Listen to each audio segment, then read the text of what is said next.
Welcome to Mr. English Hub.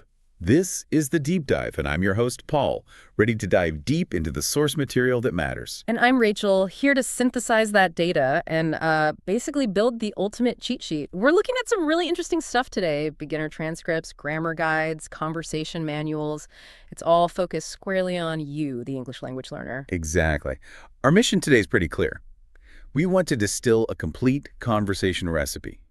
If you're learning English, our goal is to give you, the most efficient shortcut, the core structures, the key phrases that let you talk about your life and, meet new people comfortably right away. Yeah, we're trying to move beyond just overwhelming you with huge vocabulary lists. It's about high-impact tools. We really believe if you can master just this handful of grammar rules and these specific social phrases, you'll be able to handle maybe 90% of daily interactions and gain a ton of confidence super quickly. Okay, let's unpack this then. First hurdle, and it's often the most intimidating one for beginners. Small talk. Mm-hmm. It feels awkward, right? Because it's not usually about deep, meaningful topics.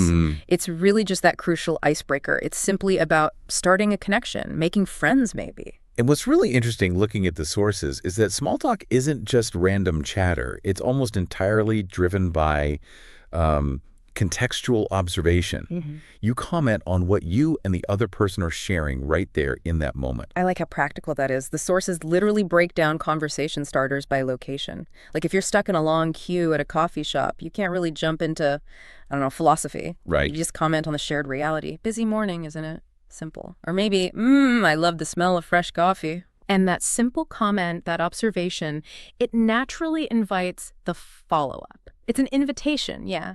Not an interrogation. It's always sort of an extension of that shared experience, keeping the language really simple. Do you come here often? Or what do you usually get? That simplicity is absolutely key for you as a learner. Okay, but what if the context changes? Say you're traveling, sitting next to someone reading on a train. Yeah. Then you can lean into that shared space differently. Maybe say something like, oh, that book looks interesting. What is it about? Is it always necessary, though, to follow up with a sort of location question, like, is this your usual route? The sources suggest it's a good strategy, and yeah, especially for learners. Why? Because it keeps the structure simple, and it often leads back to talking about routine, which actually we'll get to in just a moment. Even in, say, a more formal setting, like a professional conference, the core idea is the same. Right. You break the ice with something simple. Hi, I don't think we've met yet. Or maybe comment on a shared event. The speaker was really good, wasn't he? Still basic, still observational. My favorite context from the sources was probably the park or the gym. If someone has a dog, instant conversation starter, right? Totally. Just compliment it. Your dog is so cute. What's his name? Or at the gym, you comment on the shared struggle. Wow, this class is harder than I expected. It just proves the point, doesn't it? The goal isn't necessarily what you say. Exactly. It's more about just being friendly, being open, and letting the conversation, grow from there. That's the absolute core takeaway. Small talk is a signal, a sign of friendliness. It's not primarily an information exchange. Right. So, okay, the ice is broken. You've started talking. Inevitably, the person you're speaking with might ask about your life, your day. And that's where the most practical grammar tool comes in. Yeah. The simple present tense. This is foundational. Absolutely. If you want to talk about yourself, you have to get comfortable with this tense. It's how we describe habits, routines, schedules, facts, basically all the predictable things that make up your day-to-day life. You need a kind of core framework. Action verbs plus time expressions. That structure, I verb at time, that's like the engine of daily conversation, isn't it? Yeah. Let's look at the essential sequence the guides really push. For the morning, you need to know things like, I wake up at 7 a.m., I brush my teeth, I take a shower, or I have a shower, both work, I make breakfast, and then maybe I check my email. Right, that sequence. And notice the shift in the type of verbs often used when you talk about the evening.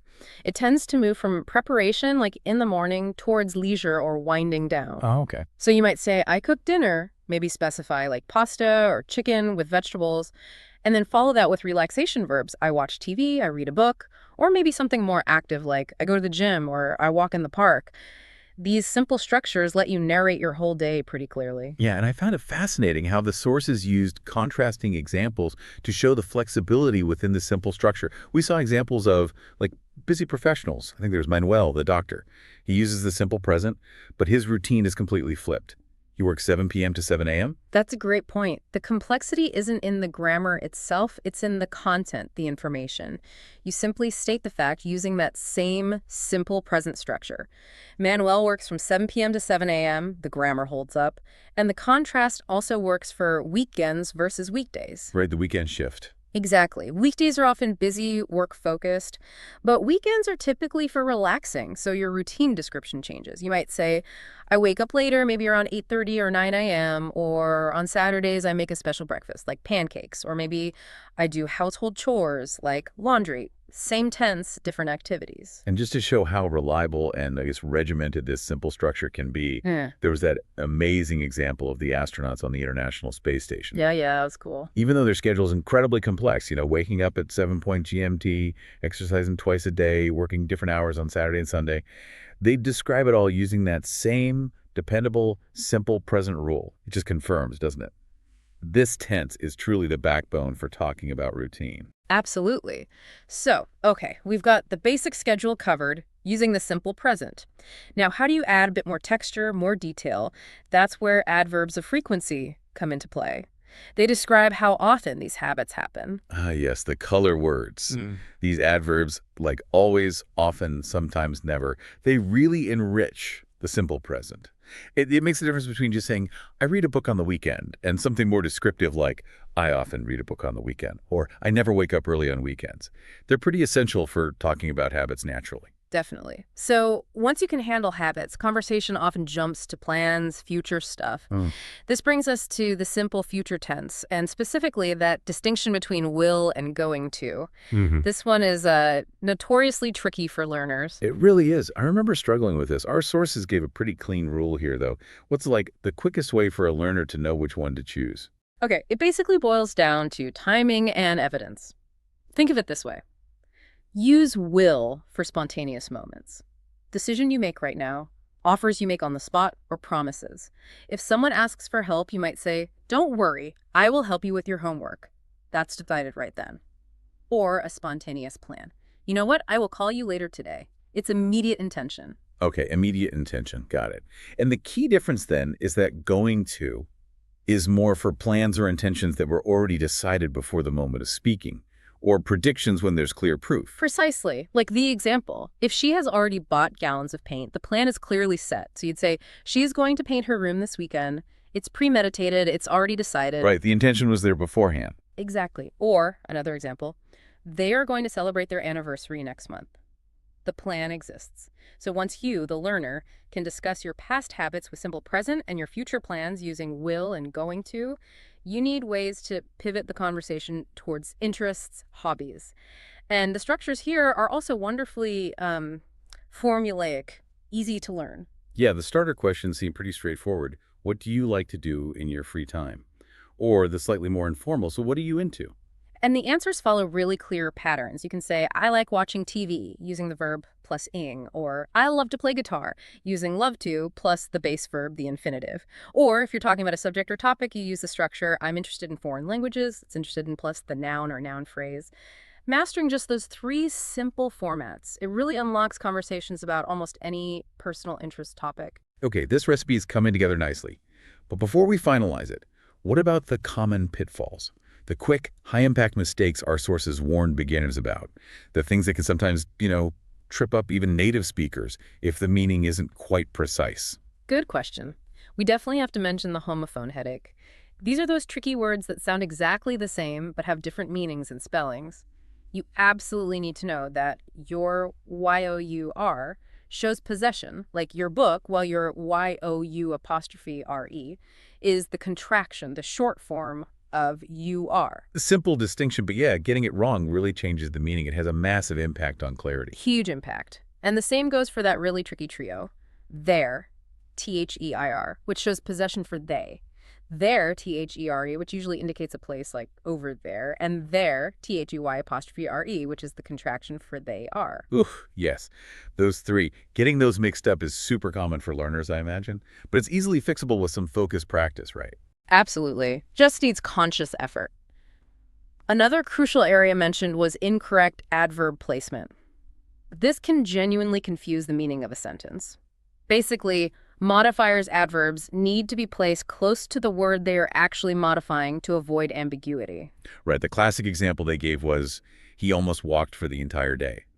If you read that literally, it kind of sounds like he intended to walk, but didn't actually walk at all or barely started. Exactly. It's unclear. But the clear meaning comes when you place the modifier correctly. He walked for almost the entire day. Suddenly, it's perfectly clear he walked for a long time, just not quite the whole day. Placement matters a lot. It really does. Deeply for clarity. Okay. So after diving deep into all these materials, synthesizing these guides, what's the ultimate takeaway for you, the learner, listening right now? I think it's that English conversation success, especially early on, relies on mastering a surprisingly small but powerful set of tools. Focus on that simple present for your routines. Get clear on the difference between will and going to for future plans. And practice using those context-specific small talk starters to just initiate connections. Confidence really comes from realizing you don't need a massive vocabulary right away. You need simple, reliable sentence structures you can use again and again. That's absolutely right. And practice is key. Whether Yeah. you actually write down your daily routine every morning for a week, or maybe just shadow repeat those small talk phrases while you're commuting, that consistency builds comfort. Practicing with these simple patterns is definitely the way to go. And finally, just a little thought for you to maybe chew on, something that ties back to the power of these simple structures. We analyze routines for doctors, for everyday people, even for astronauts up on the International Space Station. Yeah, quite the range. But imagine Dr. Mark Moffat, the entomologist. His job literally requires him to lie on the ground for hours and just wait for ants. Wait for them to eat, to work, to rest, sleep, even fight. Wow, okay. That is a phenomenal question to wrap up on. We've covered routines for busy professionals using that simple I verb every day structure, and it seems foolproof. So how would that basic structure need to adapt, or would it even need to change much when you're describing a profession where the daily actions of ants essentially become your schedule? It just proves, I think, that even the simplest language structures have almost infinite potential for description. Keep practicing, keep observing the world around you, and keep learning. Great final thought. We'll catch you next time on The Deep Dive.